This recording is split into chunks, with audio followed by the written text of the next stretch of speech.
ญาติโยมทั้งหลายตัวลุงก็พักเบรก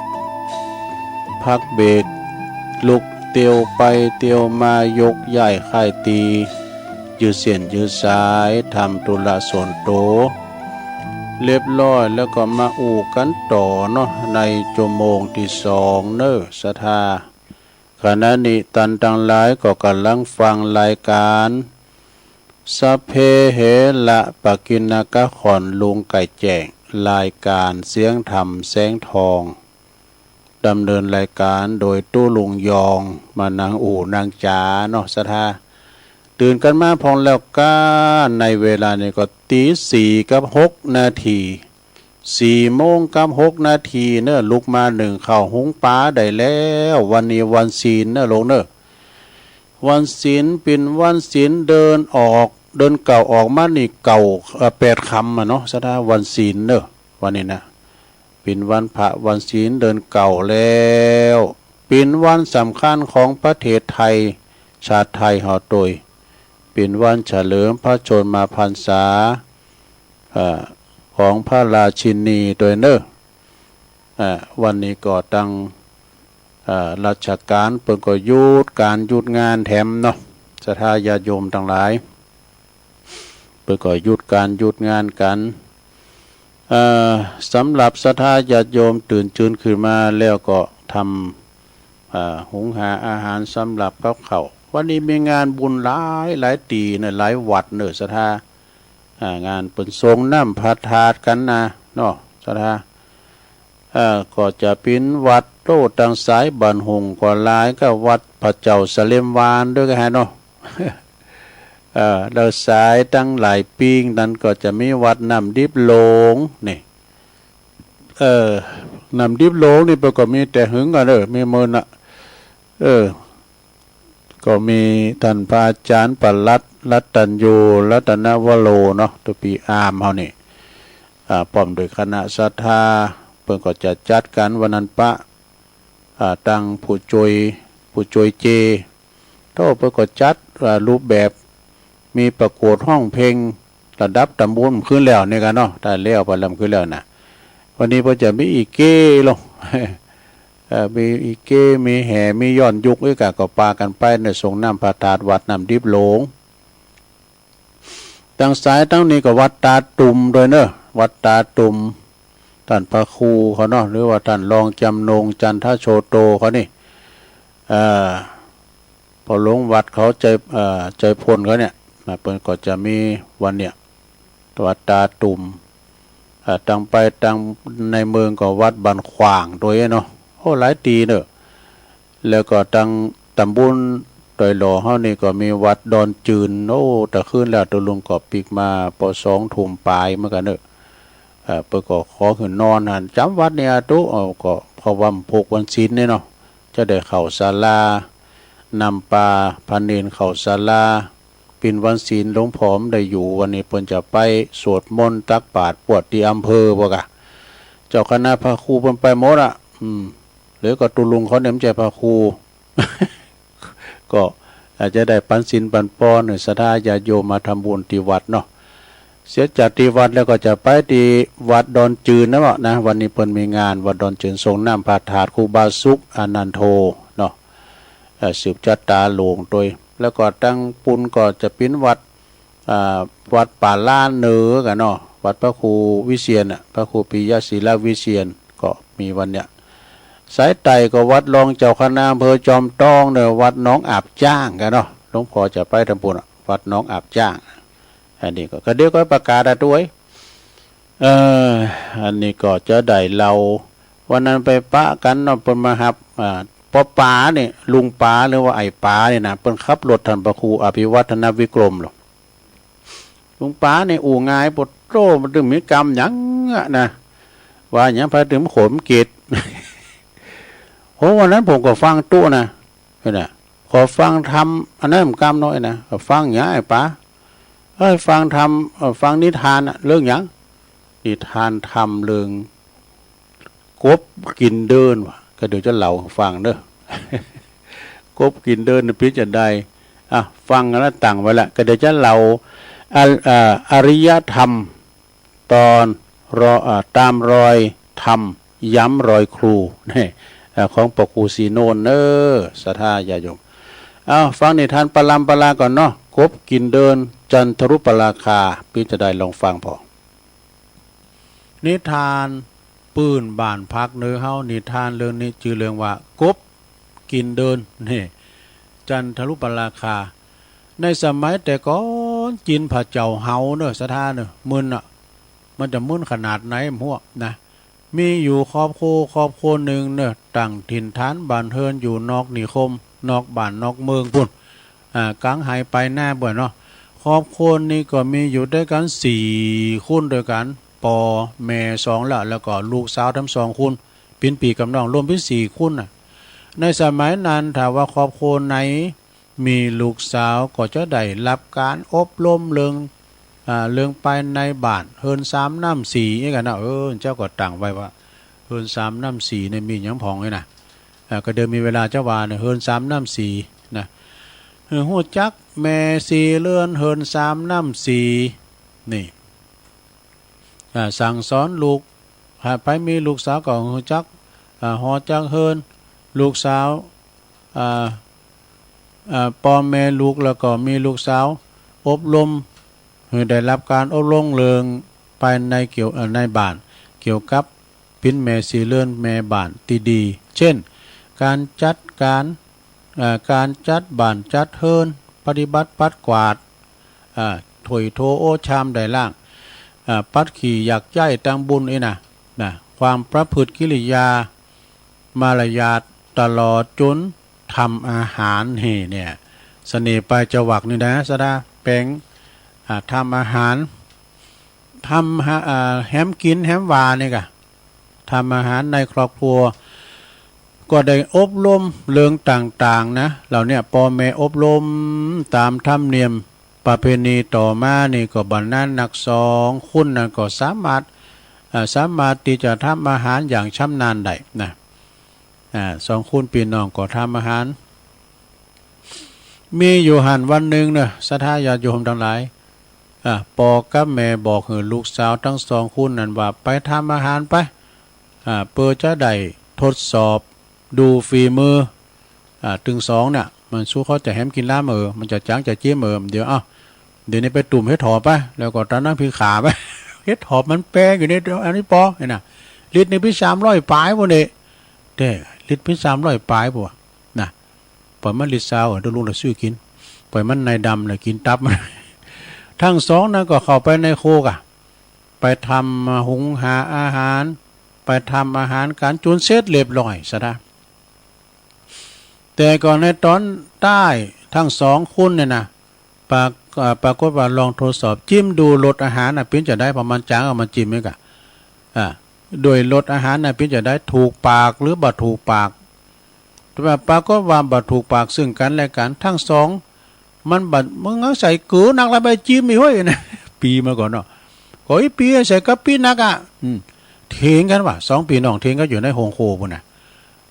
เถียงกันเข้าจนว่าอดบ่ได้นะน้องนั้นอดบ่ได้ก็ฮะเนาะปีกะจนว่าโตเถียงกันไปอดบ่ได้ก็ทำให้ลุงไม้ลุงมือกันเนี่ยตีกันว่ะนะปีมันก็ได้เอาทัพพีก่อนนะทัพพีเนี่ยแปลว่าหยังทัพพีเนี่ยเป็นว่าปากว่ะ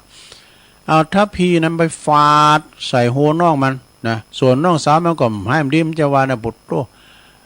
อย่างอ้ายกับน้องมันพิษการเรียนว่านะกันเนาะที่พระอาจารย์เน้นหลักว่านะลูนากันลูกเนาะอันนี้ก็พิษกันมึงใส่กะปิหนักมึงใส่เกลือหนักมันจิ้มปีมันเอาปากฟาดหัวน้องมันอดได้กระปุกเอาสากโคกเนี่ยแขนโคกก็ตีเอาสากโคกตีพริกไอ้แบบว่านะเอาฟาดใส่ปีสาวของตัวเองทั้ง2ต่อสู้กันจนตายว่ะจุดตายคาตีว่ะเมื่อทั้ง2นั้นตายไปแล้วจะโยมพิบาลก่อนนำเอาวิญญาณทั้ง2เนี่ยไปพิจารณาพิพากษาเลยตัดสินว่าทั้ง2เนี่ยทำการหน้าบัดสีทำการหน้าบัดสีหมักสมควรที่จะไปตกมรณะ6ได้7 จั่นนะ ผมจะภาษาเจ็ดจันนะไปตกหมอนหกทั้งเกียรติชั้นดูเจ้าในภาษาสูงเจ็ดจันอันนี้หมอนหกก็มีเจ็ดจันเหมือนกันวะเมื่อตกหมอนหกเรียบร้อยแล้วนะก็คุณปีนั้นไปเกิดเป็นเดินเดินนี่แปลหลายอย่างนะเดินนี่คุณเมืองเขาว่าเดือนแล้วก็คุณไทยว่าพระจันทร์แต่คุณยอมบอกว่าเกิงกลางเกิงกลางเกิงกลางตาบอดเกิงกลาง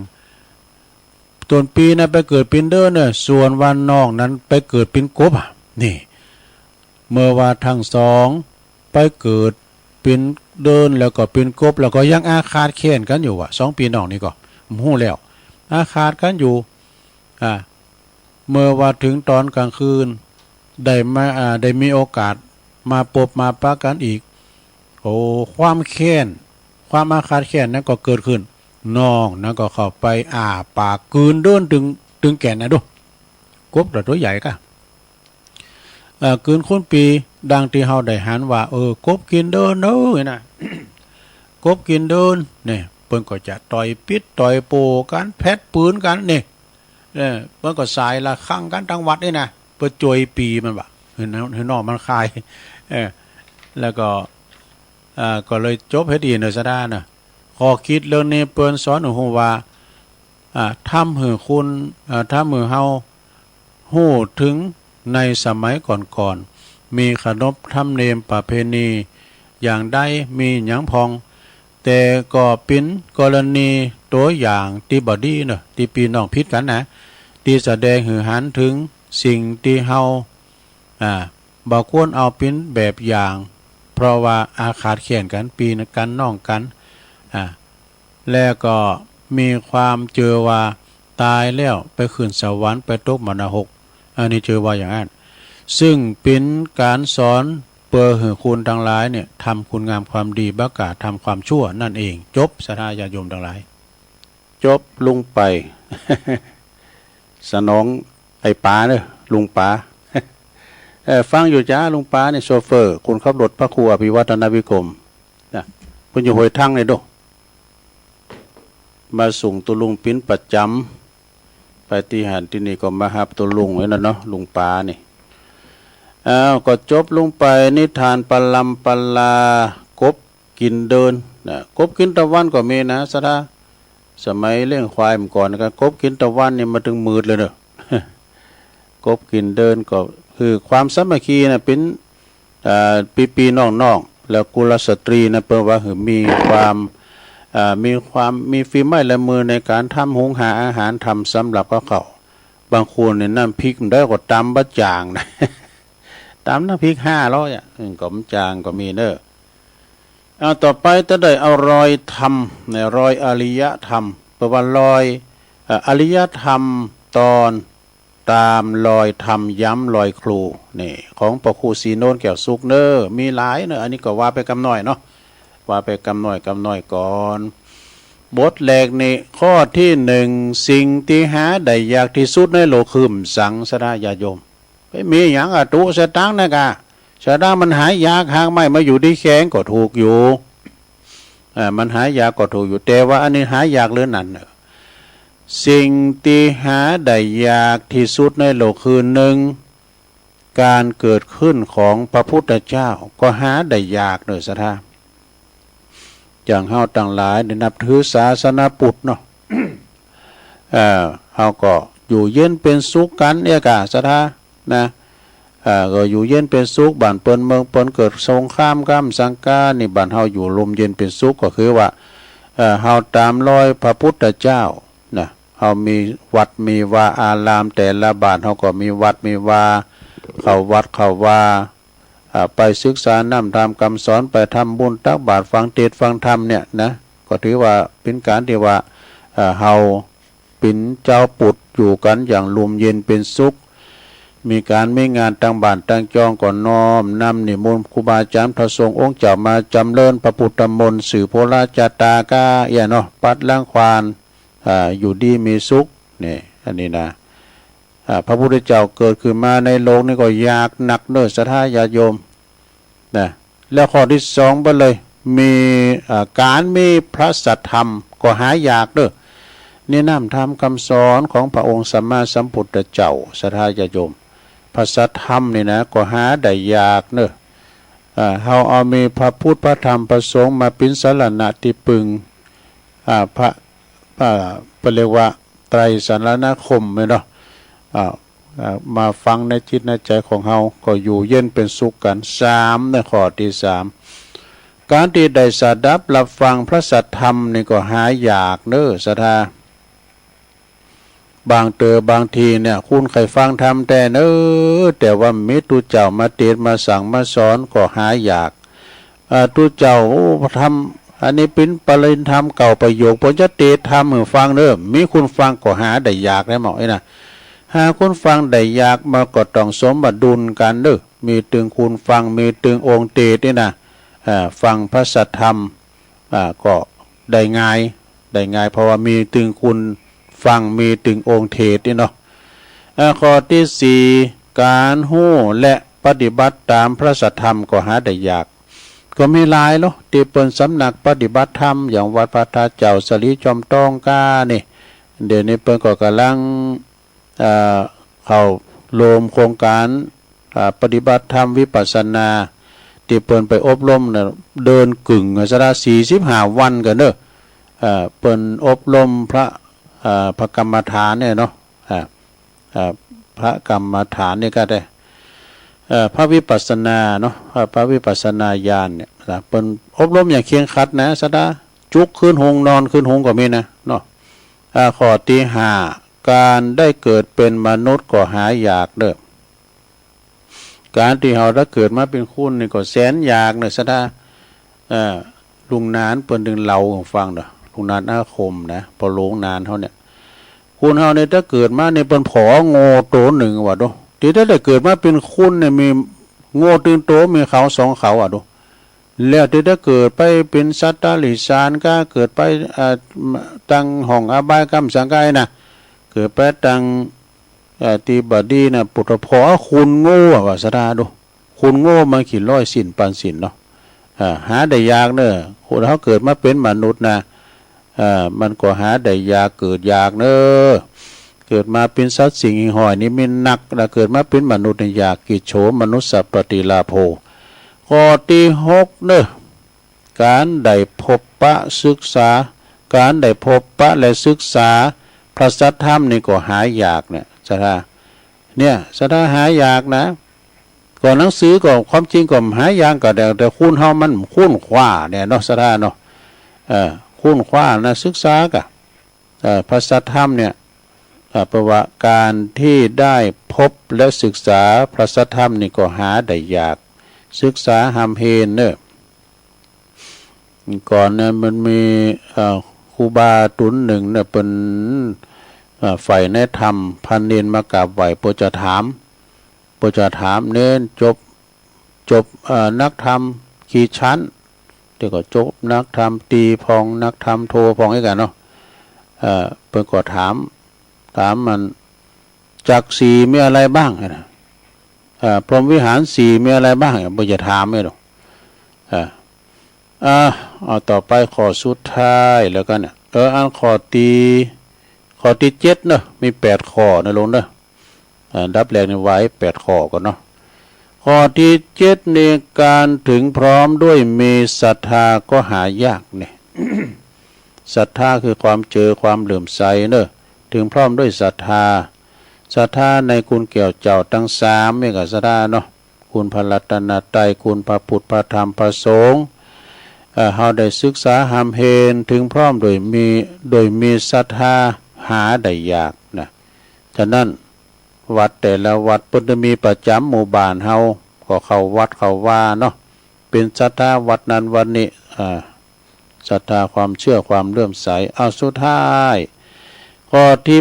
8การได้เคารพนับถือศาสนาพุทธนี่ก็หาได้ยากเนอะศรัทธาอย่างตีตุลุงวานเมืองไทยเฮานี่เป็นเมืองปุดอยู่ลมเย็นเป็นสุขมีคุณแก้วเจ้าทั้ง3ได้ศึกษาได้ปกป้องดูแลรักษาหมู่เฮาเจ้าขาดทั้งหลายได้อยู่เย็นเป็นสุขกันเนาะเข้าวัดเข้าว่ากันสร้างวิหารปูชาพระเจ้า บ้านเปิ้นเมืองเปิ้นนี่ตุกแต่เหล้าเบิดก่อนน้ำท่วมเบิดก็ลุมว่าเปิ้นว่า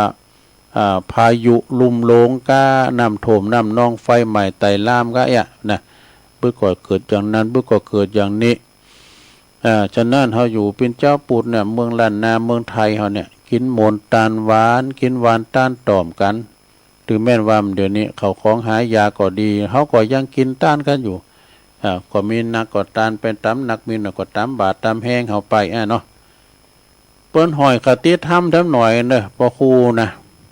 คติธรรมอันนี้เปิ้นบอกว่าผู้ใดเห็นธรรมชื่อว่าผู้นั้นเห็นเราตถาคตนี่นะผู้ใดเห็นเราตถาคตผู้นั้นได้ชื่อว่าเห็นธรรมนี่เอาจบตะอีก่อนวันพุธก็ค่อยมาว่าแถม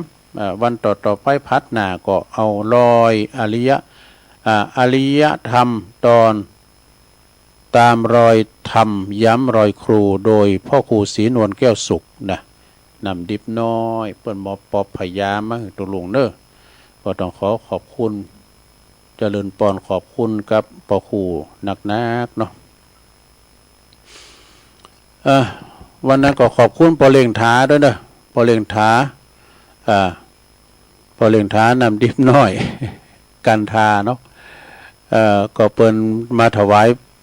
พระทหารเจ้าโดยนะที่วัดดุงนิมิตเนาะตอนนี้ไปตุลุงก็จะได้ประกาศข่าวสารงานบุญสักเล็กน้อยเนาะโดยเฉพาะวันนี้ก็งานบุญหลายตีเอาจากวัดละปูนก่อนเนาะจากวัดละปูนนี่เปิ้นเตรียมพร้อมเดินนี่เปิ้นก็แห่เนาะขบวนเดินธรรมยาตราเตสันถียกย่องเชิดชูเกียรติวิธีคู่บาสีวิจัยหอมแหงหอมบุญส่งครูบาเจ้าศรีวิจัยสู่บุคคลสำคัญของโลกเนอะจากวัดพระพุทธบาทห้วยต้มอำเภอลีจังหวัดลำพูนจนถึงวัดพระธาตุลิพูนชัยวรมหาวิหารอำเภอเมืองจังหวัดลำพูนระวางเนอะวันที่1 ถึง 11วันนี้วันที่3แล้วเนอะจะถึงไหนจ๊ะวันที่1 ถึงวันที่11ขอบคุณเนอะปะเล่งนาลงฟังตลอดเนอะเนี่ยปะเล่งนาลงคิดได้วงปุ่นรายงานมาจากเมืองฝางไม่อายบ้านนั้นสันตุนมือ จากวันที่1 ถึงวันที่11นะศรัทธาญาติโยมเปิ้นปิ้นขบวนมาปิ้นตำบุญนะอันนี้เปิ้นจะแห่สมณรูปเหมือนของครูบาเจ้าศรีวิจัยมาปิ้นโฉงนะตั้งแต่วันที่1 ถึงวันที่11 มิถุนายน2568ระยะทางกว่า100 กิโลเนอะนี่อันนี้ก็เป็นงานครูบาเนาะต่อไปเป็นงานวางศิลาฤกษ์นี่อันนี้ก็เจิญโลมพิธีวางศิลาฤกษ์พระธาตุเจดีย์วัดดับไผ่เนอะศรัทธาเนอะวัดดับไผ่กลางเวียงเจียงใหม่ตำบลศรีภูมิอำเภอเมืองจังหวัดเชียงใหม่ในวันที่15 มิถุนายนเนอะมื้อละก็เวลาตั้งแต่บ่าย2 โมงครึ่งเป็นต้นไปนะซึ่งก็จะมีตั้งโยมอุปถัมภ์คณะศิษยานุศิษย์ของพระเดชพระคุณท่านเจ้าคุณหลวงปู่พระพรหมมงคลหลวงปู่ทองสิริมังคโลเนออดีตเจ้าอาวาสวัดพระธาตุเจ้าสลิจอมตองวรวิหารอดีตที่ปรึกษาเจ้าคณะภาค7เด้อแล้วก็คุณแม่จันฟองกิ่วแก้วพร้อมลูกหลานบริษัทเพชรอินทรีทรานสปอร์ตบริษัทเขมรัฐทรานสปอร์ตเด้อแล้วก็คณะพระสงฆ์ตัวเนอเพิ่นก็จะไปกันมากโป่งหลงหลายศรัทธาญาติโยมทั้งหลายเพิ่นจะไปกันเนอที่วัดดับไผ่นะวันที่15 ตอนบ่ายเนออันนี้ก็เมตตาธรรมอาจารย์พระครูอภิวัฒนวิกรมแจ้งบอกมาประกาศข่าวสารงานบุญมางานต่อไปเจิญโลมพิธีหล่อเทียนพรรษาอันนี้หล่อกันไปแล้วกันเนาะแล้วก็จะไปตานกันเนาะเดี๋ยวกำหนดทำกรรมตาการต้านนี่นะศรัทธาญาติโยมทั้งหลายเนาะก็ข่าวสารงานบุญการกินการตานศรัทธาญาติโยมแล้วงานต่อไปก็ประกาศข่าวสารงานบุญตั้งปีนั้นหลักนะพออาจารย์เสียงดีจากเหล่าปุ้งเสือเปิ้น เพราะฝากประกาศได้อ่านรายละเอียดแล้วนะวัดอินทรวิหารนี่นะเปิ้นจะมีการตานตีนกันเนาะทูลกระหม่อมหญิงอุบลรัตน์ก่อนนะราชกัญญาเนี่ยเปิ้นจะมีการเสด็จเป็นประธานกันเด้อวันที่5 กรกฎาคมปุ่นไกลอยู่กันเนาะคอยศึกษากันเดิมได้อ่านรายละเอียดด้วยนะต่อไปก็จะได้ประกาศข่าวสารงานบุญกันสถาวันนี้เราเนอสถาเนองานบุญนะก็ที่วัดแต่ละวัดที่ตุลุงประกาศเพิ่มเจ้านะวันนี้ก็มีหลายวัดดอนจืนโดยวันนี้ก็มีงานบุญสารสะหลงทรงน้ำพระธาตุแล้วก็สมณะรูปเหมือนของครูบาสุขอินทะอนันโทครูบาสุขอนันโทนะเปิดสืบจัตตาโลงด้วยเนอะตีวัดดอนชื่นในเมตตาธรรมอาจารย์พระครูมานัสสุทธิกรเจ้าคณะตำบลโดยหล่อเขต2เจ้าอาวาสโดยก็ปากันไปสืบจัตตากันเนอะไปพออีเก้ด้วยเนอะอีเก้เปิดเดลินวันเนี้ยนะเมื่อคืนบึ้ดก็มีย้อนยุคนะต่อมิวสิกนะที่วัดดอนชื่นเนอะและที่วัดน้ำดิบโลงด้วยเนอะวันนี้นะวัดน้ำดิบโดยก็ไปพออีเก้กันไปรวมทำบุญสารสะหลงทรงน้ำพระธาตุที่วัดน้ำดิบโลงเนอะต่างท่านพระครูท่านพระปลัดรัตตัญญูตุปีอามเขาเนาะนี่ก็งานบุญใหญ่เหมือนกันวัดน้ำดิบนะแล้วก็ที่วัดป่าล้านเหนือด้วยนะพระครูปิยศิลวิเชียรด้วยนะวัดป่าล้านเหนือก็มีวันเนี้ยนะตำบลสันติสุขอำเภอโดยหล่อนะวัดบ้านขวางอำเภอเมืองละปูนโดยวัดป่าเจ้าสะเลมหวานบ้านหุ่งโดยเนาะแล้วก็ที่วัดสะปุงน้อยตำบลบงน้อยอำเภอป่าสร้างครูบาอ้ายอินทปัญโยเพิ่นก็จะมีการวันเนี่ยนะแข่งกองโลงด้วยเนอะที่วัดสะปุงน้อยนี่นะวัดตาตุ่มโดยตาตุ่มตำบลตาตุ่มอำเภอป่าสร้างเนาะแล้วก็วัดหนองอาบจ้างด้วยเนอะอำเภอจอมทองวัดของหลวงพ่อรองเจ้าคณะอำเภอจอมทองเนาะวันนี้เราที่วัดหนองอาบจ้างโดยก็ไปกินไปทานกันเนอะหลายตีหลายตั้งหลายวัดหลายว่าเนอะสถาวันงานทรงน้ำพระธาตุที่ไหนไก่ที่ไหนก็ไปเนอะสถาเด้อไก่ที่ไหนก็ไปที่หันเนาะโอ้มันมีหลายตีเนอะแล้วก็งานต่อไปนี่สถาญาติโยมทั้งหลายในวันที่7วันที่8นะวันที่7วันที่8นี่ก็เปิ้นจะมีงานทรงน้ำพระธาตุแล้วก็รูปหล่อลอยองค์ขององค์ครูบาเจ้าดวงแก้วยาณวิชัยโยอดีตเจ้าอาวาสวัดปากล่องตำบลน้ำดิบอำเภอป่าสร้างเนอะวัดปากล่องก็ในเมตตาธรรมพระครูธีรกิจจาธิคุณเปิ้นปิ้นเจ้าอาวาสท่านรองทรงศักดิ์ปัญญาวัชิโลนะคืนวันที่8ที่7นั้นเปิ้นจะมีประกวดห้องเพลงเนาะนะระดับตำบลโอ้ขึ้นชื่อลือน้ำเนอะปิ้นตาดิมนต์ในงานแฟนเชเปิ้นแต่ละวัดแต่ละบ้านนะเปิ้นก็มาเชกันขายพวงมาลัยกันนี่ก็มีลุงใจมาปิ้นโคศกพิธีกรทั้งบุญโดพอปหลวงประพันธ์แก้วเก๋นี่นะโตเป็นสีสันเนอะสถาเนอะเมื่อวันก็มีลุงนิมิตนะลุงนิมิตศิลป์ก็มีแห่ปื้นเมืองประยุกต์เนาะแล้วก็มีซอหือฟังในวันที่8นะมีซอหือฟังตลอดเมื่อคืนก็ฟังย้อนยุคดนตรีต่อมิวสิกอีกนะที่วัดปากล่องเนอะวันที่7ที่8นะก็ไปส่งน้ำพระธาตุครูบาดวงแก้วยาณวิชัยโยไปนอกก็มีประหลงลังสรรค์เขาผู้โจยวิชัยเขานะมีหลายท่านอันนี้ก็คุณนาคุณลายเนอะเปิ้นก็วันที่7เปิ้นก็อาราธนารูปหล่อร้อยองค์ครูบาเจ้าสู่ที่หอทรงน้ำแล้วนะว่าอัญเชิญพระธาตุสู่หอทรงน้ำวันที่8ก็เปิดโอกาสวันคำแล้วก็ที่วัดป่าบุกด้วยเนอะเปิ้นตรงกันป่าบุกนี่งานบุญใหญ่เนอะกลางเวงกลางใจอำเภอแม่ตำบลแม่แรงอำเภอป่าสร้างนี่นะ เพิ่นมีแพ้แข่งกองหลวงบนเด้อเพิ่นทรงน้ำพระธาตุครูบาศรีอริยวังโสครูบาทองเปิ้นก็เป็นประเพณีเก่าเดิมแต่อันนี้นะวัดป่าบุกเนี่ยต้องก่อนเปิ้นก่อนตาลเลยนี่นะครูบาศรีนะก็ไปรวมกินรวมตาลกันทำงานหนึ่งก็วันที่11เนาะเดี๋ยวเอานี้ก่อนวันที่เก่าที่10นี่ก่อนวันที่เก่าที่10นี่ก็มีบุญหลายตีเนอะงานบุญเดือนเก่าปิงบันหอยจอมต้องเนี่ยกะสถานเนาะเดือนเก่าปิงเนี่ยนะศีลหนาเนี่ยกะนะศีลหนาเนี่ยเดือนเก่าปิงนะก็ทรงน้ำพระธาตุวัดอรุณวิทยาวาสห้วยปันจอยตำบลหนองโยงอำเภอเวียงหนองล่องเนาะงานนี้เพิ่นก็มีหลายอย่างเด้อมีอีเก้ด้วยนะสถามีอีเก้โฮงตาลก็มีจัดลายเด้อมีลิเกมีสวนสนุกชุดใหญ่ชิงช้าม้าหมุนมีพ่อหมดนะสนามหน้าวัดเปิ้นกว้างแล้วก็หุ้มโดยแล้วก็เมื่อคืนก็มีพบกับเวียงการโปรโมชั่นไอ้เลิศครับก็จะไปฉายหนัง2 คืนกันว่ะ เพิ่นมีหนังฉายกูตื้อไอ้เลิศนั่นได้แล้วก็จะมีอัน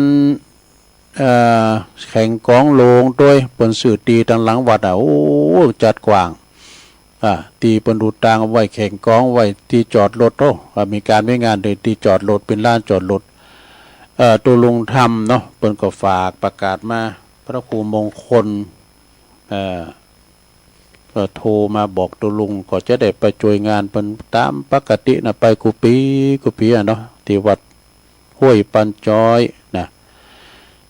ตุปีม่อนเขาแล้วก็ที่วัดพระธาตุเจ้าสลีจอมต้องโดยเน้อเปิ้นก็จะมีแข่งกองโดยเปิ้นถึงพร้อมกันเนาะ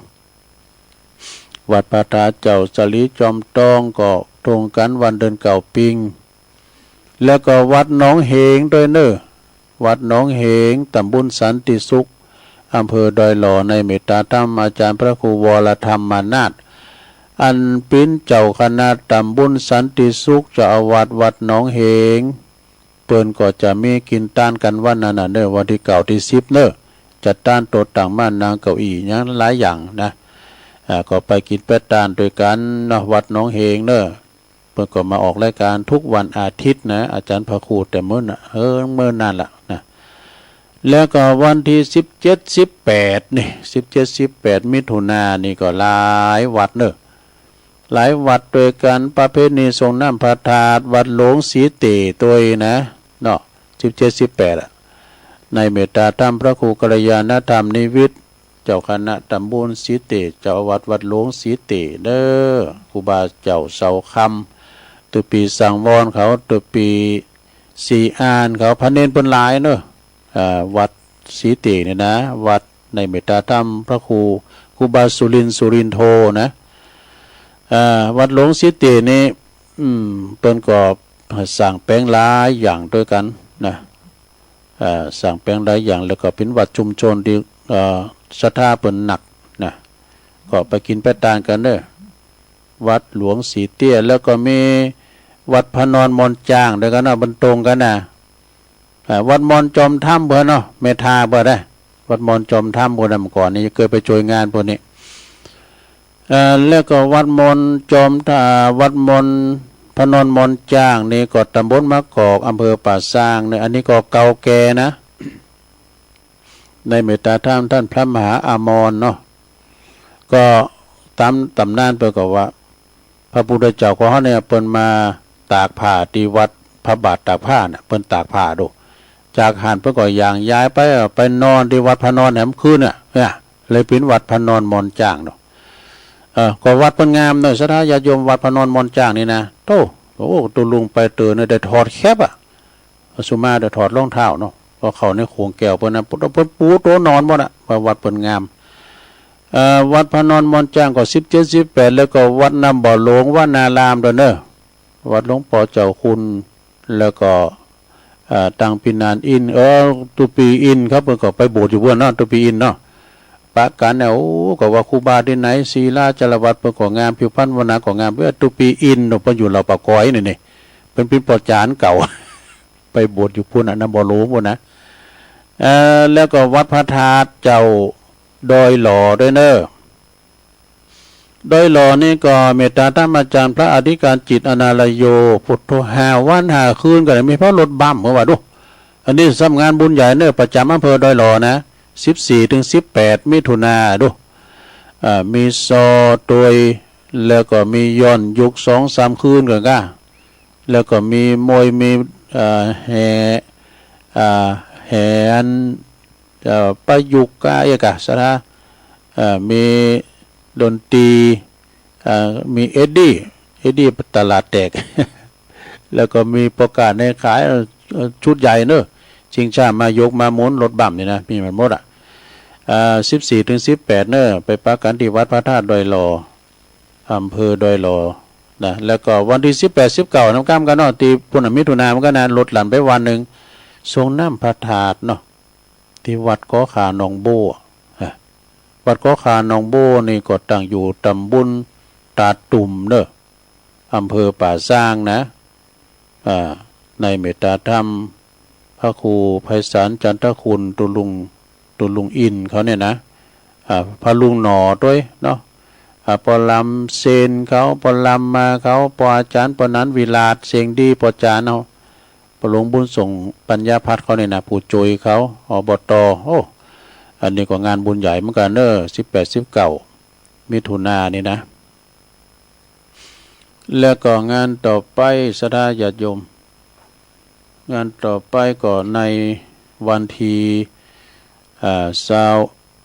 21 มิถุนายนนี่ก็ทรงน้ำพระธาตุรูปเหมือนของครูบาอุ่นเมืองคุเนสโกเนอะ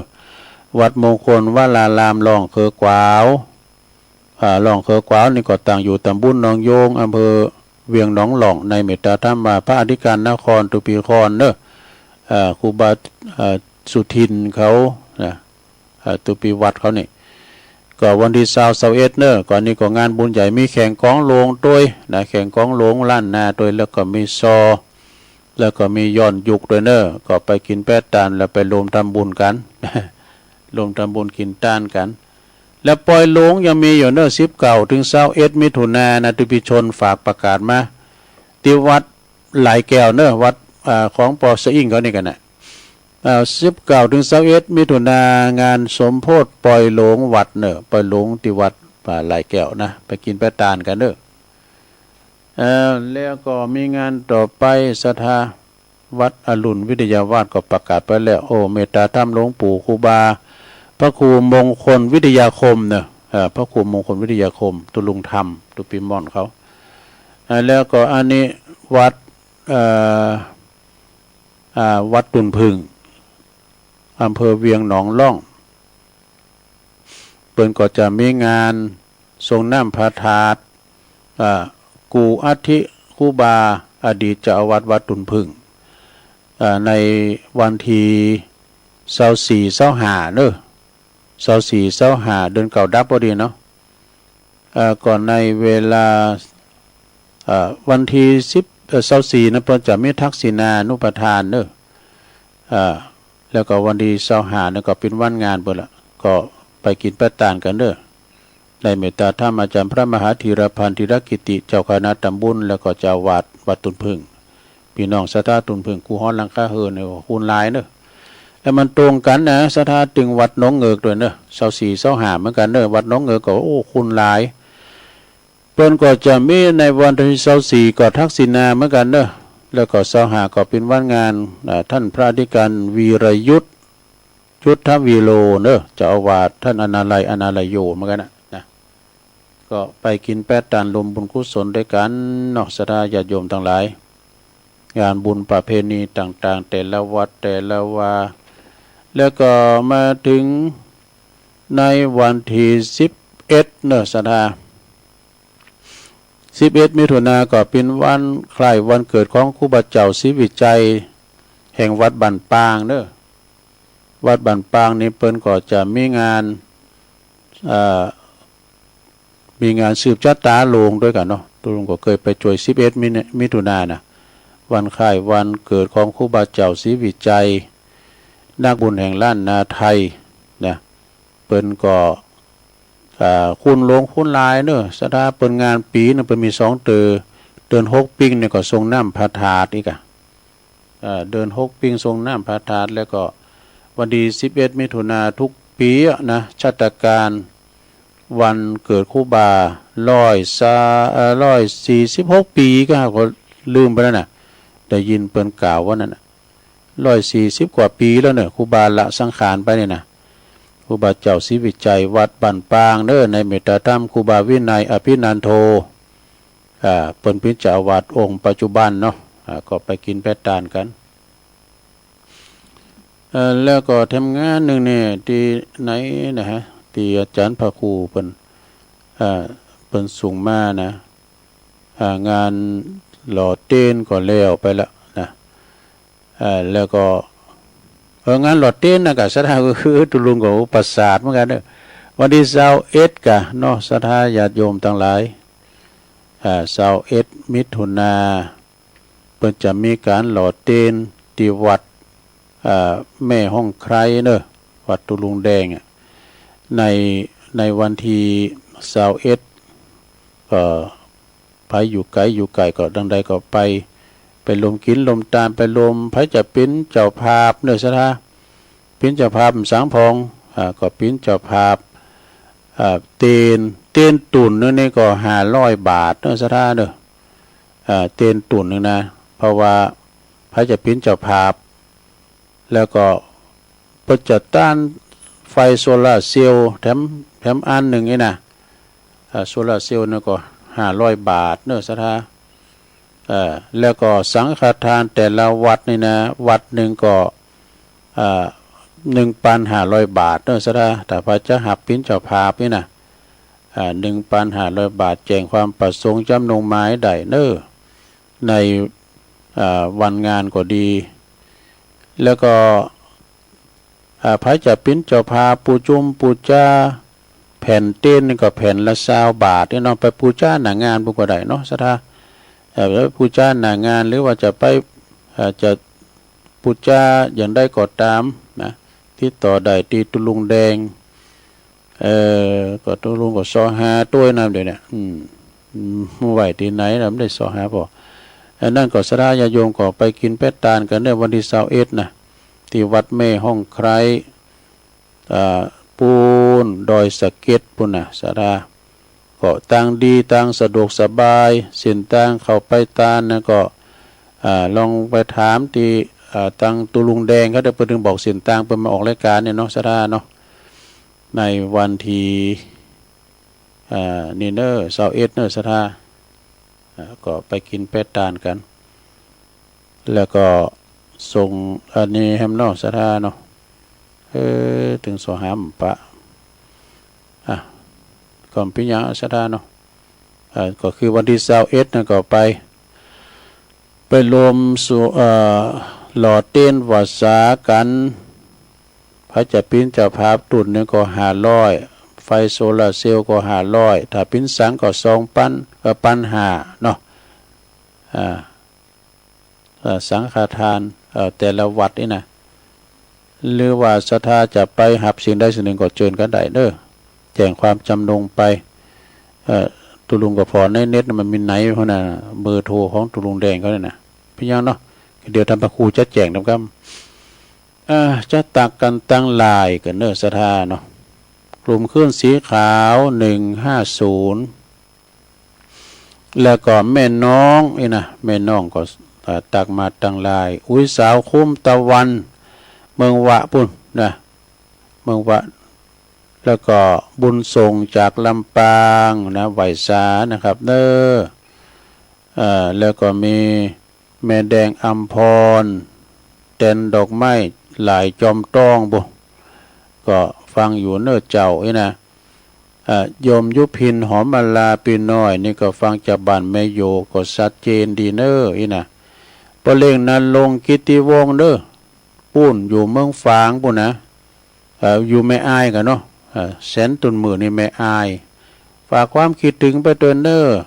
ศรัทธาญาโยมตังพี่น้องตังเมืองฝางเพิ่นก็ฟังกันหลายอยู่ประเรียนธรรมป เรียนเอกวัดลาดในเมตตาธรรมอาจารย์ท่านพระมหาประสิทธิ์ธรรมาภินันโทเจ้าวัดจ้างกำไวสานะครับเพิ่นก็ฟังตลอดยงยุทธมณีวันอันนี้เพิ่นอยู่อันปุ่นเด้อบ่อแห้วลำปางฟังอยู่นะครับเด้อนี่นะบารมีวังใจชิดติดตามตลอดเด้ออันนี้นะบารมีนี่นะฟังตลอดโยมกนกพิชัยนาจากล้านนาพันเมืองฝางปุ้นหวยงูในเด้อฟังตลอดเด้อแล้วก็ชมรมสกาย73กลุ่มเทพารักษ์21แม่สิรินทิพย์บุญเลิศแม่สิรินทิพย์นี่ก็อยู่ปุ้นอยู่ฟังจากกรุงเทพปุ่นนะอันนี้ก็เป็นรายการที่เปิ้นได้ตักมาตั้งหลายเนาะศรัทธาญาติโยมทั้งหลาย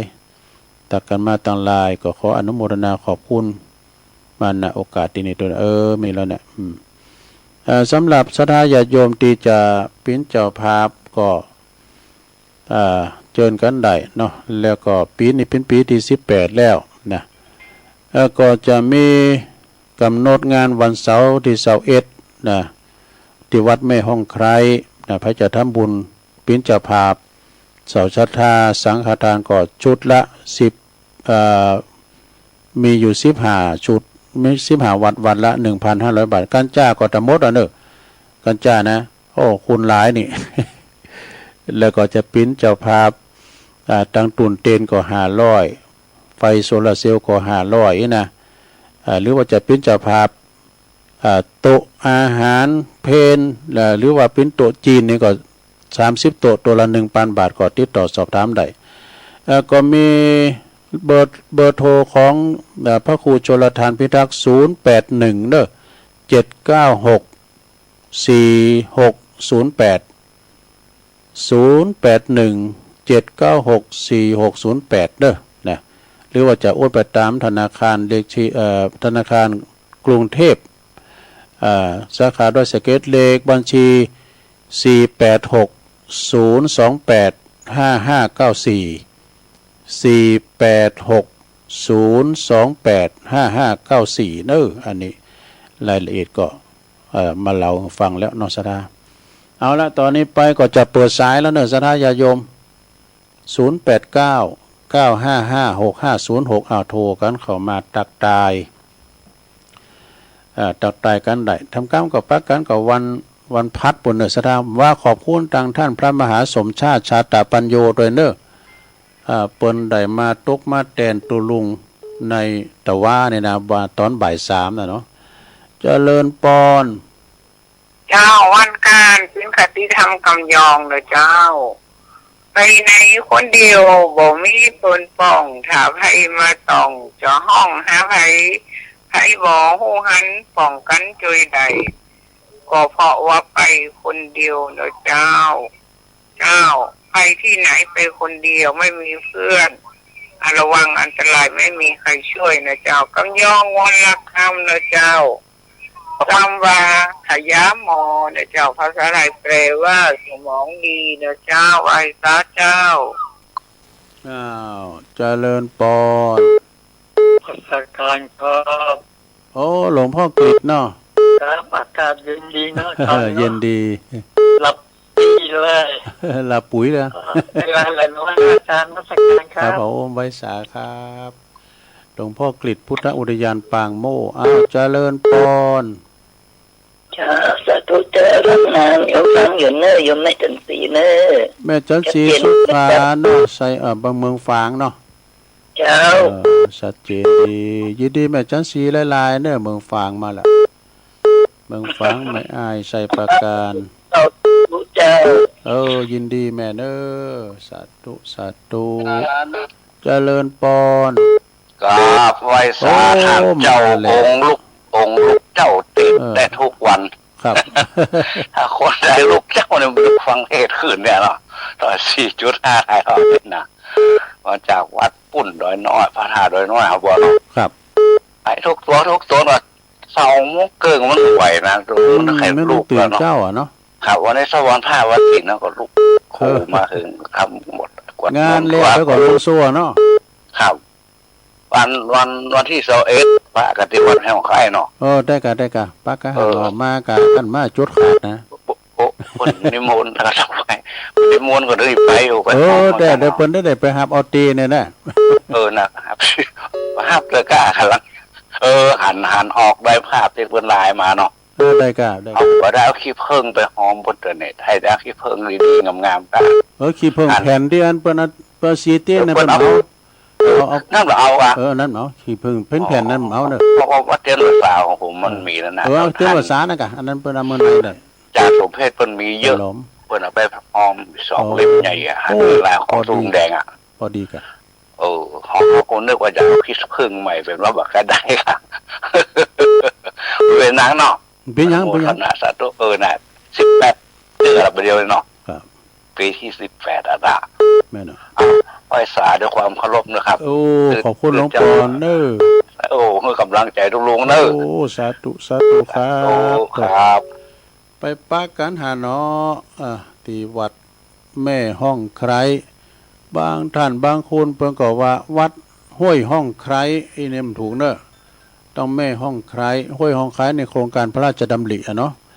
เจริญพร ก็จะรู้ว่าเป็นคนสู้ชีวิตเด้อ เจริญพรไม่เปลี่ยนว่าไปเลย เจ้าวัดเจ้า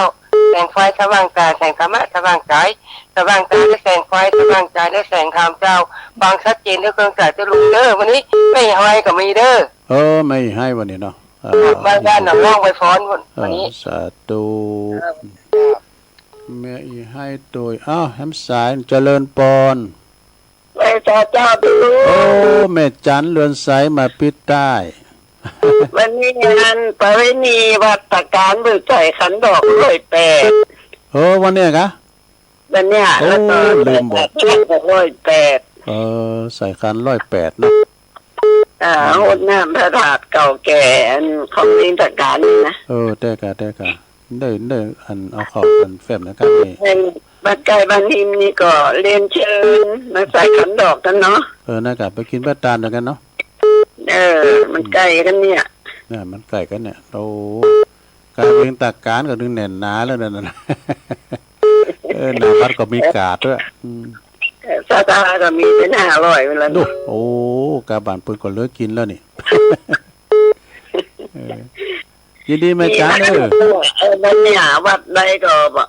โคตรน้ำกันหมดประเพณีกันหมด แต่กะมันมีงานประเพณีของดีเพิ่นมีเพิ่นก็จะโชว์กะนี่ เจ้า ยินดีแม่เด้อสา